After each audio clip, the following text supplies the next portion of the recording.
আন্নাহু নূরুন লিল আবদি ইয়াউমাল কিয়ামাহ, কিয়ামতের দিন এই ওযু করার মাধ্যমে আমাদের চেহারায় আলো জ্বলবে।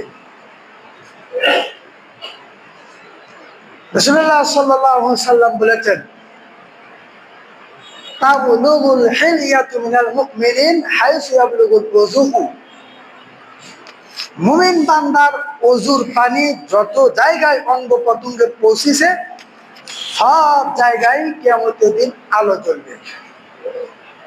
একটা টর্চ লাইট, সার্চ লাইট যেমন আলো টিপটিপ করে জ্বলে, চেহারায় এরকম আলো জ্বলবে। আবু হুরায়রা বর্ণিত, তিনি বলেন রাসূলুল্লাহ সাল্লাল্লাহু আলাইহি ওয়াসাল্লাম বলেছেন, ইন্না মিন উম্মতি ইয়াতুনি ইয়াওমাল কিয়ামাতি হুররা মুহাজ্জালিনা মিন আথারিল ওযুই ফামান ইসতাতাআ আইয়ুতিলা হুররাতাহু ফালইফআল। নিশ্চয় আমার এই উম্মত কিয়ামতের দিন ওযুর চিহ্ন নিয়ে উঠবে। যে জায়গায় ওযুর পানি পৌঁছেছে সে জায়গায় আলোকিত হবে।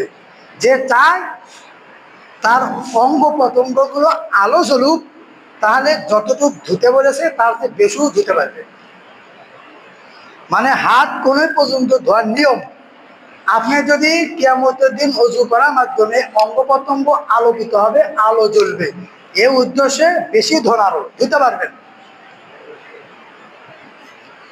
এটা বলছেন।